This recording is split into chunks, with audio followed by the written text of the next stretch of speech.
جامعہ اختیاری سال 2 آج آپ کا چوتھا لیکچر ہے اور اس سے پہلے ہم سورہ بقرہ کے 6 رکوع کا ترجمہ اور اس کی تفصیل ہم پڑھ چکے ہیں۔ آج ہم نے سورہ بقرہ کے 7ویں رکوع کا ترجمہ پڑھنا ہے اور اس کے اندر کون سے واقعات بیان ہوئے ہیں اس کو ہم نے پڑھنا ہے۔ پہلے ہم پڑھیں گے سورہ بقرہ کے 7ویں رکوع کا ترجمہ۔ آپ جانتے ہیں کہ بنی اسرائیل کے احوال ہم پڑھ رہے ہیں سورہ بقرہ کے اندر، اور تقریباً 10 رکوع اللہ تبارک و تعالیٰ نے بنی اسرائیل کے احوال ہی بیان کیے ہیں، بڑی تفصیل کے ساتھ ان پر کیا کیا انعامات اللہ تبارک و تعالیٰ نے کی، اور اس کے باوجود وہ نافرمان رہے تو کیسے اللہ تبارک و تعالیٰ نے ان پہ عذاب نازل کیا۔ بڑی تفصیل کے ساتھ اللہ تبارک و تعالیٰ نے اس کا ذکر کیا۔ تو ہم ترجمہ شروع کرتے ہیں۔ رب کریم نے ارشاد فرمایا کہ وَإِذِ اسْتَسْقَىٰ، کہ جب موسیٰ علیہ السلام نے اپنی قوم کے لیے پانی مانگا، جب وہ فرعون سے اللہ تبارک و تعالیٰ نے انہیں نجات دی، نجات دینے کے بعد جب وہ آگے چلے گئے تو آگے ایک صحرا تھا، وہاں پہ انہوں نے پڑاؤ ڈالا، تو صحرا میں انہیں گرمی کی شدت محسوس ہوئی، انہوں نے پانی طلب کیا موسیٰ علیہ السلام سے۔ تو موسیٰ علیہ السلام نے اللہ تبارک و تعالیٰ کی بارگاہ میں گزارش کی، مولا کریم پانی، تو اللہ تبارک و تعالیٰ نے فرمایا کہ یہ جو میں نے تجھے عصا دیا ہے، یہ جو ڈنڈا دیا ہے،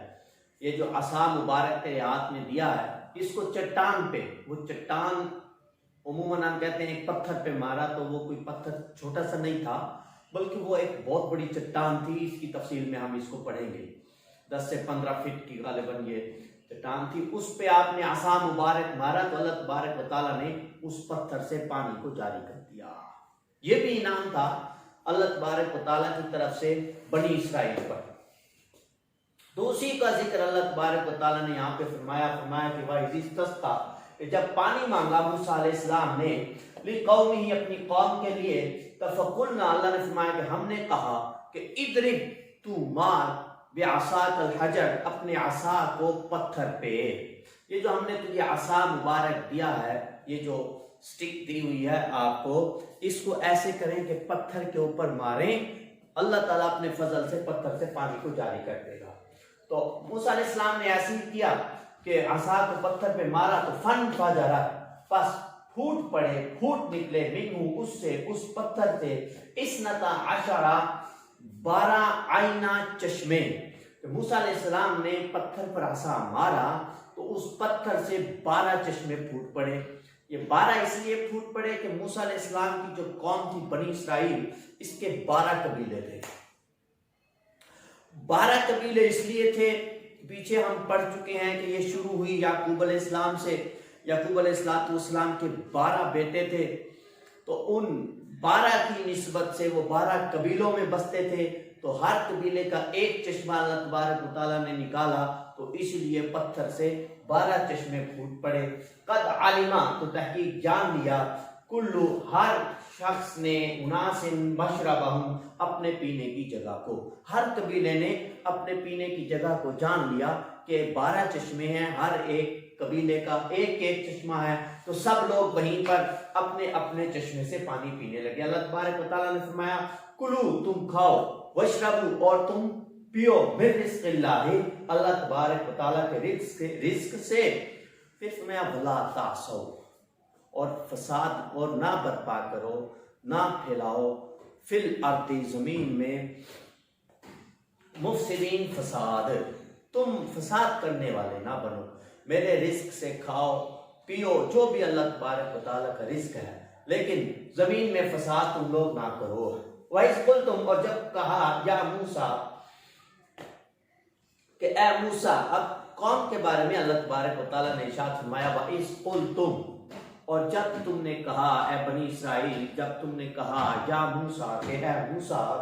لَن نَصْبِرَ، ہم ہرگز صبر نہیں کریں گے، عَلَىٰ طَعَامٍ وَاحِدٍ، ایک طعام کے اوپر، ایک کھانے پر، موسیٰ علیہ السلام کی قوم نے کہا کہ یا موسیٰ ہم ایک کھانے پہ صبر نہیں کریں گے، یہ کیا من اور سلوہ روز آتا ہے، ہم اسی کو کھاتے ہیں، ہم مقتدے ہیں، لہذا ہمارے لیے کوئی اور نئی چیز آنی چاہیے۔ موسیٰ علیہ السلام کی قوم نے یہ کہا کہ ہم ایک کام پہ صبر نہیں کریں گے، فدعو، تو ایسے کر، تو مانگ لنا ہمارے لیے، ربک، اپنے رب سے،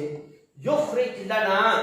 کہ وہ نکالے ہمارے لیے، مما تنبت الارض، زمین سے جو کچھ زمین اگاتی ہے غذا، تو اپنے رب سے مانگ کہ زمین ہمارے لیے غذا کو اگائے یا غذا کو پیدا کرے۔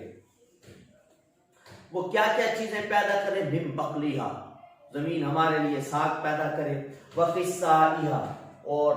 ککڑی پیدا کرے۔ ککڑی آپ جانتے ہیں یہ کھیرے کی ہی نسل سے ہی ہے، ککڑی پیدا کرے ہمارے لیے، وفومیہا، اور گندم پیدا کرے زمین سے ہمارے لیے، وعدسیہا، اور مسور پیدا کرے زمین سے ہمارے لیے، وبصلیہا، اور پیاز پیدا کرے ہمارے لیے۔ تو موسیٰ علیہ السلام کی قوم نے کہا ہم ایک ہی چیز من اور سلوہ کھا کھا کے تھک گئے ہیں، اب صبر نہیں ہوتا زمین سے یہ ساگ ہمارے لیے پیدا کرے اللہ تبارک و تعالیٰ اپنی قدرت سے، گندم اور یہ پیاز اور یہ ککڑی وغیرہ۔ موسیٰ علیہ السلام نے جب اپنی قوم سے یہ سنا تو موسیٰ علیہ السلام نے کہا اتستبدلون، کیا تم تبدیل کرتے ہو، الذی، وہ چیز، ہوا ادنا، جو ناقص ہے، بالذی، اس چیز کے ساتھ تم اسے تبدیل کرتے ہو، ہوا خیر، جو بہتر ہے۔ فرمایا تمہارے اندر عقل نہیں ہے کہ تم ناقص چیز سے ایک بہتر چیز کو تم تبدیل کر رہے ہو، حالانکہ من اور سلوہ اللہ کی طرف سے آتی ہے، وہ بے ضرر چیزیں ہیں اور بغیر محنت کے تمہیں ملتی ہے، اور یہ جو زمین سے اگنے والی چیزیں تمہیں محنت کرنا پڑے گی، پھر اس کے بعد جا کے وہ تمہیں حاصل ہوں گی۔ تو وہ ناقص چیز سے تم ایک بہتر چیز کو تبدیل کر رہے ہو۔ تو فرمایا پھر اہبطوا، پھر تم ایسا کرو، پھر تم اترو، پھر تم جاؤ مصر، شہر کے اندر،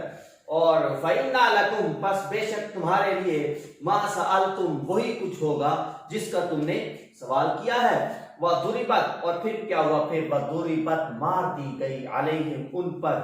الذلہ، اللہ تبارک و تعالیٰ کی طرف سے ذلت مار دی گئی ان پر، والمسکن، اور فقیری مار دی گئی ان پر، وباءوا، اور وہ گرفتار ہو گئے، بغضب من اللہ، اللہ تبارک و تعالیٰ کی گرفت میں، اللہ تبارک و تعالیٰ کے عذاب کا شکار ہو گئے، اللہ تبارک و تعالیٰ کے غصہ کا شکار ہو گئے پھر وہ لوگ۔ اور بِأَنَّهُمْ، ذَلِكَ بِأَنَّهُمْ، وہ اس وجہ سے ہے، کیا اس وجہ سے ہے، وہ غصہ اللہ کا، ذَلِكَ بِأَنَّهُمْ، اللہ کا وہ غصہ اس وجہ سے ہے کہ کانوا یکفرون، کہ وہ اللہ تبارک و تعالیٰ کی آیات کا انکار کرتے تھے، اللہ تبارک و تعالیٰ کے احکامات کا انکار کرتے تھے، اللہ تبارک و تعالیٰ کے انعامات کا انکار کرتے تھے۔ تو اس لیے رب نے فرمایا کہ وباءوا، وہ گرفتار ہو گئے، بغضب من اللہ، اللہ تبارک و تعالیٰ کے غصہ کے اندر۔ تو وہ کفر کرتے تھے بآیات اللہ، اللہ کی آیات کا، اور کیا کرتے تھے، فرمایا وَيَقْتُلُونَ النَّبِيِّينَ بغیر الحق، وہ قتل کرتے تھے انبیاء کو بغیر حق کے، ناحق قتل کرتے تھے انبیاء کو، ذَلِكَ بِمَا عَصَوْا وَكَانُوا يَعْتَدُونَ، اور وہ اس واسطے کہ انہوں نے نافرمانی کی اور وہ حد سے نکل جانے والے تھے، اور وہ اللہ کے عذاب میں، اللہ کے غصہ میں کیوں مبتلا ہو گئے، کیوں گرفتار ہو گئے، کہ جو حد، حدود و قیود ان کے لیے متعین کی جاتی تھی وہ اسے بھی کراس کر دیتے تھے اور وہ اس سے بھی آگے نکل جاتے تھے، اس لیے اللہ تبارک و تعالیٰ کے غصہ کا شکار ہو گئے۔ یہ ہم نے 7ویں رکوع کا ترجمہ ہم نے پڑھ لیا ہے۔ اب ہم دیکھتے ہیں کہ اس کے اندر کون کون سے واقعات، مشہور واقعات بیان کیے گئے ہیں۔ یہیں سے ہم جانتے ہیں آپ کے کوشچن، خاص طور پہ لانگ کوشچن اسی ترجمہ سے بنتا ہے۔ پہلی آیت ہے 7ویں رکوع کی، اللہ تبارک و تعالیٰ نے ارشاد فرمایا وَإِذِ اسْتَسْقَىٰ، کہ جب پانی مانگا موسیٰ علیہ السلام نے اپنی قوم کے لیے، فَقُلْنَا اضْرِب بِعَصَاكَ الْحَجَرَ، ہم نے کہا کہ اپنے عصا کو پتھر پر یعنی چٹان پر مارو۔ یہ آیت ہوگی اس کا ہمیشہ کی طرح ہم نے ترجمہ کرنا ہے، مذکورہ بار آیت کا ترجمہ کریں اور اس کے احکامات کو کیا کریں، تفصیل کے ساتھ بیان کریں۔ اس کے اندر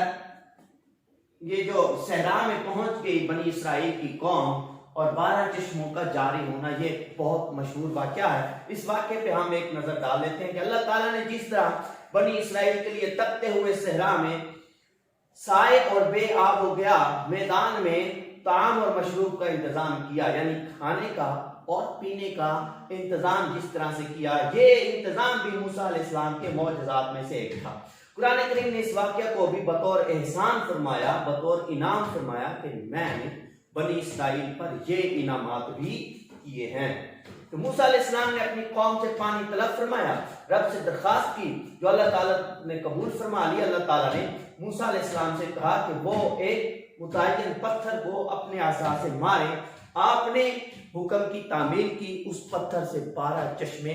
پھوٹ پڑے۔ اب بھی یہ چٹان موجود ہے سینا کے اندر، سیاح وہاں پہ جاتے ہیں، اس کی زیارت کرتے ہیں اور وہ دیکھتے ہیں کہ چٹان جو ہے وہ جو 10 سے 15 فٹ اونچی ہے، جو ایک طرف کو جھکی ہوئی ہے، اور سیاح جو دیکھ کے آتے ہیں وہ بتاتے ہیں کہ اس کے اندر سے پانی نکلنے کی 12 جگہیں نظر آتی ہیں، اور کچھ جگہ مدھم ہو چکی ہیں، کچھ جو ہیں وہ واضح طور پر نظر آتی ہیں۔ یہ اللہ تبارک و تعالیٰ کا انعام تھا بنی اسرائیل پر کہ اللہ تبارک و تعالیٰ نے موسیٰ علیہ السلام کو یہ معجزہ عطا کیا۔ ان کی قوم کے لیے وہ 12 قبیلے تھے، ایک چٹان سے، ایک پتھر سے اللہ تبارک و تعالیٰ نے